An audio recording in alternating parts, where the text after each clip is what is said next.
guys. Today we're going to talk about mineral resources. We use minerals in all kinds of things every day and never really think about it. Our houses, our cars, our tools, our computers, all this stuff is made with materials that we get out of the ground. And that's the subject of today's lecture. But I do want to let you guys know it's not just in this modern world that we use minerals and that the mining industry is very important. It's been important for a very long time in human history. So we're going to take a first few steps through human history and see how our uses of minerals has changed over time. And we're going to start all the way back in the Stone Age. And this begins about 2.5 million years ago.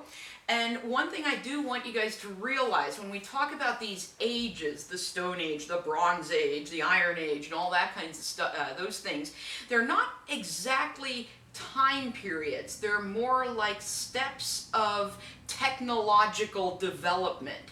So the Iron Age begins at different times in different places. So the numbers that I'm going to give you here are kind of estimates. So we have this Stone Age, and this includes three periods: the Paleolithic, Mesolithic, and Neolithic. And this is when it's called the Stone Age because this is when people used stones for their tools. And the oldest known underground mines are about 35,000 years old. And what did people get out of there? They extracted a mineral called chert, or flint, which would be made into things like arrowheads and spear points. But they also extracted mineral pigments, so they could make artwork like this. And how did they get that stuff out of the ground? They used horn, bone, and stone tools. And this limited them to extracting materials out of softer rocks because those tools are not going to be very effective against really, really hard rocks. This is a Stone Age mine in Belgium. That's an underground mine where they would extract chert. Now, following the Stone Age, we enter a time period called the Chalcolithic. It's also sometimes called the Copper Age. And in the Chalcolithic, we start seeing a very obvious social hierarchy. Because when you excavate Chalcolithic sites, there's definitely people who are wealthier and definitely people who are not so wealthy. So we start seeing kind of this hierarchy. A big development for the Chalcolithic was the development of fire setting and the development of smelting. Now, fire setting is where you would build a really, really big fire up against some hard rocks, get those rocks heated, and what this would do is it would soften them. It would break them down, make it easier to break them apart. Sometimes you'd even heat them up and then dump really cold water on them. And what this would do, the sudden, when things get hot, they expand, and when they cool down, suddenly they contract, and that could crack the rocks. And so now these people of the Chalcolithic are able to extract minerals out of harder rocks because they figured out a way to break them down. Now, smelting is where you basically grind up a rock and you melt it, and when it gets melted, you get your, in this time period, copper, your metal, and then you get something else called slag, which is the not so good stuff. And the slag basically is less dense, floats to the top. You can pour off that stuff, and then you're left with your nice, pure copper. And so since fire setting and smelting were developed, people are going to be able to extract more minerals, and they're going to now be going after native copper. That means pure copper. They're going to go after copper carbonates and copper sulfides to extract the copper and make tools out of them, like this axe. So at this time, they made copper tools. They shaped these tools or formed them using casting and lost wax casting. And at this point, mining becomes an industry. Now, how do we know it's an industry? Because certain sites have been excavated where we can see it wasn't just an individual person or a family doing this, this activity, but a number of people, like 30, 40 or more people, all engaged in this extracting the minerals and smelting them and making tools. Now, following the Chalcolithic, we enter a time period called the Bronze Age. Somewhere along the line, someone or several someones figured out that if you add some tin to copper, it makes a much stronger alloy than just copper alone. And stronger means better weapons, better tools, and so we enter this Bronze Age. And as I said, these are technological developments, so we can see the Near East. In the 4th millennium BC, we begin the Bronze Age. And my people in Scandinavia, they got it kind of late, in 1700 BC. Now, following the Bronze Age, we get the Iron Age. And the Iron Age begins in the Near East around 1300 BC. The first documented use was by a group called the Hittites, and they lived in what would be modern-day Turkey. And it arrives, the technology for smelting iron arrives in Europe by about 1200 BC, but the actual date varied greatly. Now, iron is harder to smelt than other metals, and so for a while this was a carefully guarded military secret, because iron weapons were much stronger and much better, and he who would have the better, stronger weapons could be rule the world, right? So it was a carefully guarded secret, but like all good secrets, prehistoric WikiLeaks or whatever, it got out, and this use of iron ends up spreading throughout the Near East and Europe. Now, eventually we get to the Roman time period, and the Romans were absolutely amazing miners and engineers. Because they started getting deeper and deeper mines underground. And when you start going this deep underground, you start having a few issues. You have to light things. You have to get air circulation going. And groundwater is going to start seeping into that mine, so you have to get it out. Well, how did they solve these things? They lit the mines with oil lamps like this. And I put this picture in just because this shows an oil lamp in use. We have the wick there. You'd fill this with olive oil. Now that would be like what you'd have in your house, because that's really nice. In the mine, they'd just have a very simple terracotta one like this, but it would work exactly the same way. You fill it up with olive oil, there'd be a wick there, and that's how you're going to light your way underground. Now, like I said, when you get deeper underground, you need to make sure there's air circulation. And the Romans would actually dig special shafts to get circulation going around a mine. And they even have recorded that they would lower these lamps into a mine to make sure there's no what we call dead air, air with no oxygen in it. Because while they might not have understood the fire triangle and what oxygen is, they knew both fire and people needed something that was the same. And if their ventilation shafts wouldn't work and get a good flow of fresh air in the mine, they actually had some poor dude who had like a big linen towel, and he'd stand at the opening of the mine and wave the towel and force air into it. And when I think that I don't like my job, I just think what it would be like to have that job.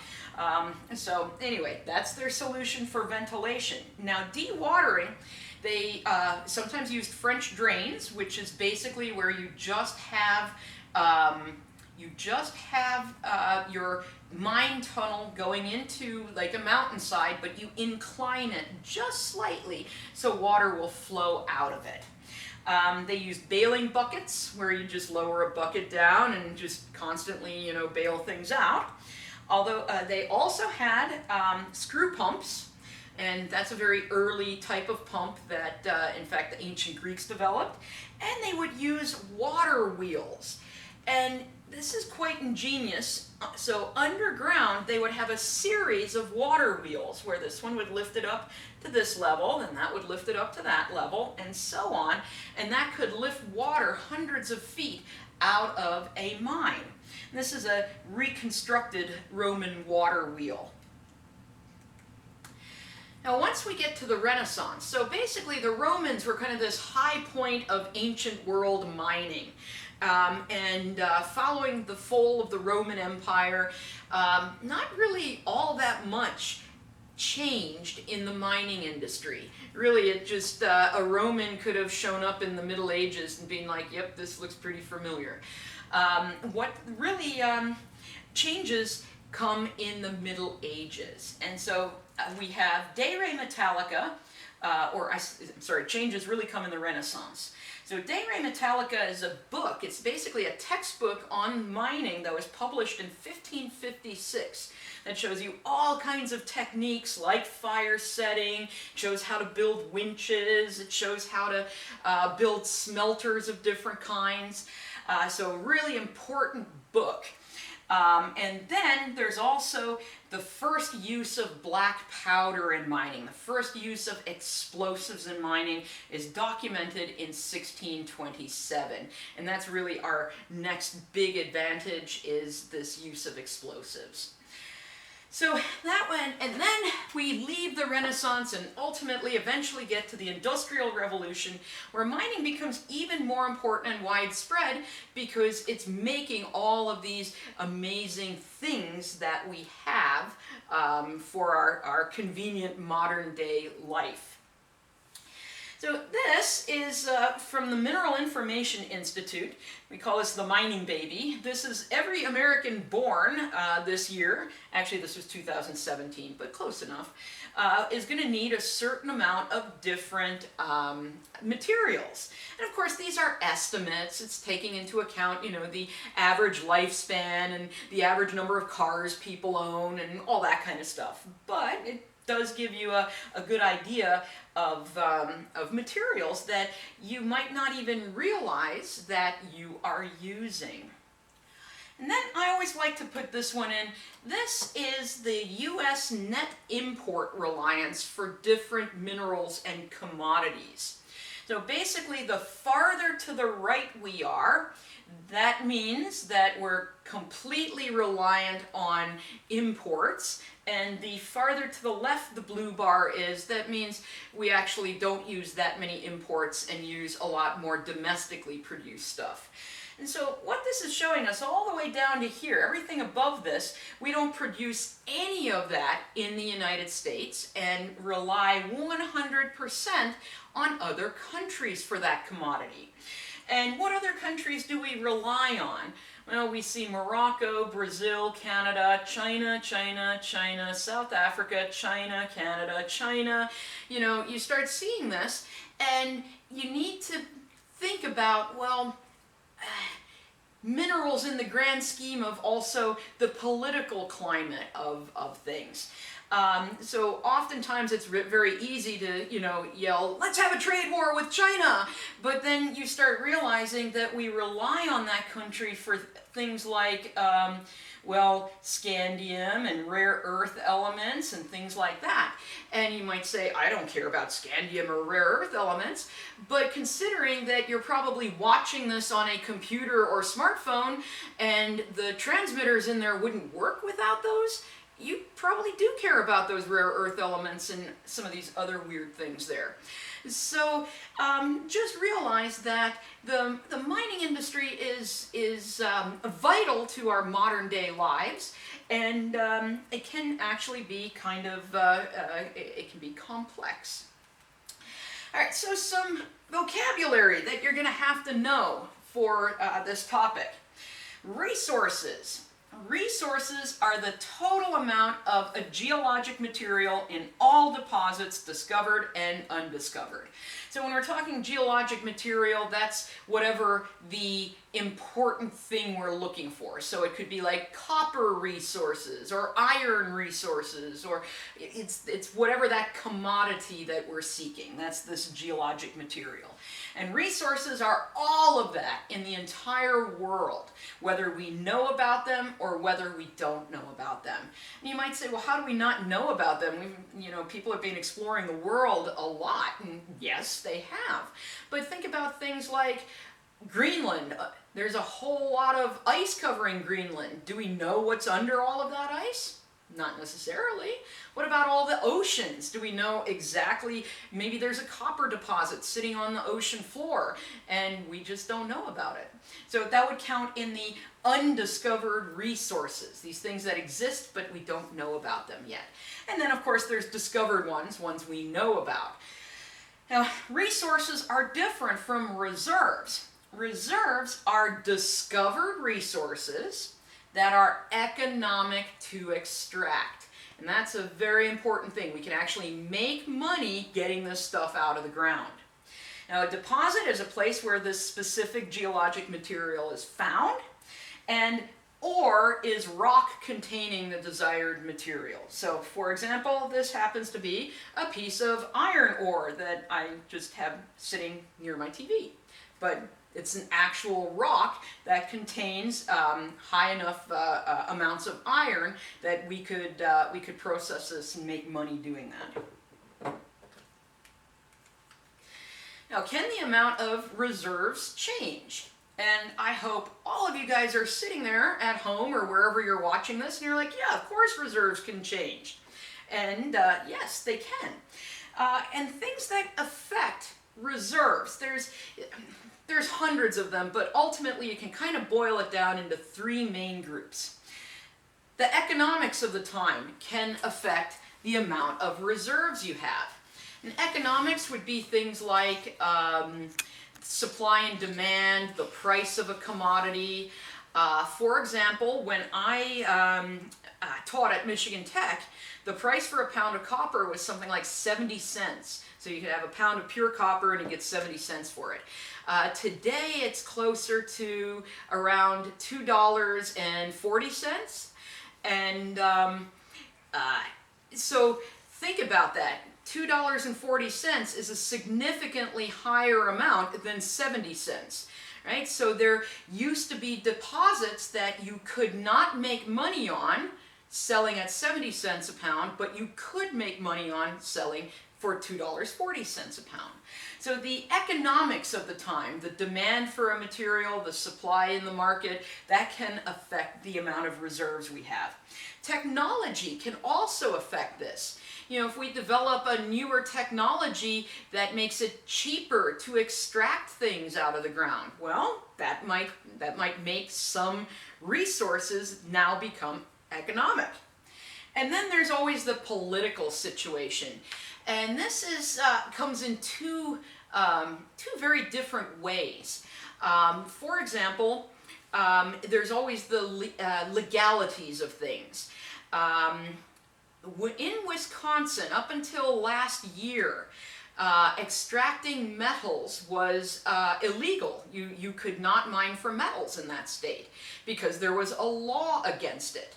And even though they have a huge copper deposit in the northern part of the state, that if that was out in New Mexico or Montana or something, people would be extracting it, because there was a law in place, people couldn't touch it. So it doesn't matter how rich that deposit was, it's still a resource because it was off limits legally.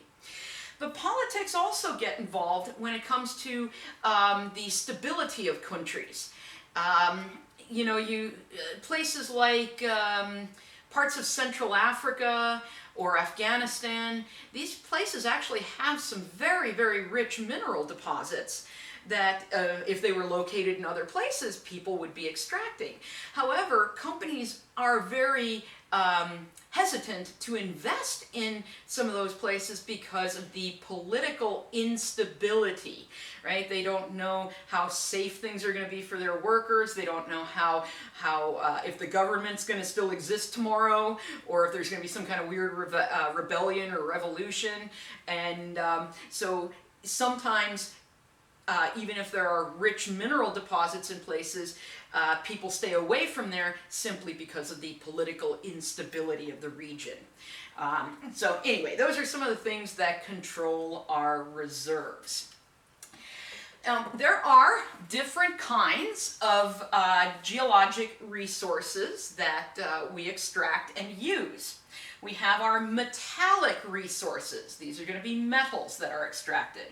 And that's broken down into 3 different groups. We have the precious metals, which are gold, silver, and PGEs. PGE stands for platinum group elements. We also have the base metals, which are things like copper, zinc, lead, nickel, and tin. And then we have the ferrous metals, which are iron, and then molybdenum, and chromium, and manganese, and some other metals.